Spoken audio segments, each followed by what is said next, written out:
அலைக்கும். நகங்களை வெட்டுவதின் சுன்னத்துக்கள்.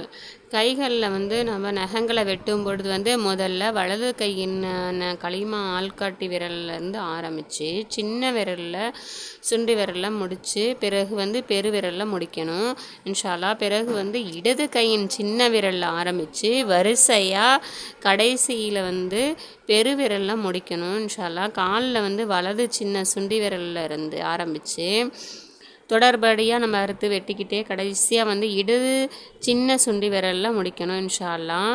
வெட்டப்பட்ட நகத்தில் பூமியில் புதைச்சி விடணும். அதாவது அப்படியே நம்ம தூக்கி போட்டுறக்கூடாது.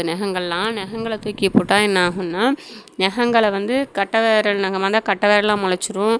சுண்டி விரலாம் எந்த விரலை நகத்தை தூக்கி போடுறோமோ அந்த அளவு அது முளைச்சி அது கெட்ட ஸ்மெல்லை உண்டாக்கி துர்வாடியை உண்டாக்கி நோயை பரப்பும்.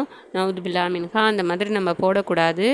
நம்ம இஸ்லாம் சட்டப்படி நம்ம எப்படி போடணும்னா இன்ஷா அல்லாஹ் அதை நம்ம வெட்டின நகங்கள்லாம் இடது கையில் உள்ளங்கையில் வச்சுக்கிட்டு பூமியில் போயிட்டு நம்ம மண்ணில் ஒரு சின்னதாக நம்ம விரலில் ஒரு ஓட்டை போட்டு ஒரு குழியை போட்டு இந்த நகங்கள்லாம் நம்ம கையில் வச்சுக்கிட்டு மண்ணை மறைய விட்டு மலக்குகளை சாட்சி வச்சு பேர் நகம் அந்த நகம் யாருடையதோ அவங்களுடைய பேரை சொல்லி மறுமை நாளையில் உனக்கு எனக்கு எந்த விதமான சண்டையும் இல்லை வழக்கும் இல்லை அப்படின்னு சொல்லி நம்ம சொல்லி நம்ம அந்த நகங்களெல்லாம் அந்த குழியில் போட்டு மூடி விடணும். இல்லைனா தண்ணீர் ஓடக்கூடிய இடங்களில் நம்ம அந்த நகத்தை போட்டு தண்ணி ஊற்றி விட்டுறணும். நிறைய ஓடக்கூடிய இடம்னா அப்படியே போட்டு விட்டுடலாம்.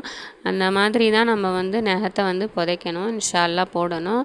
எனவே இந்த முறைப்படி நகங்களை வெட்டி இந்த முறைப்படி நம்ம தண்ணியிலையோ இல்லைன்னா புதைப்பதற்கோ எல்லாம் அல்லாஹ் தஆலா நம்ம அனைவருக்கும் தௌஃபீக் செய்வானாக.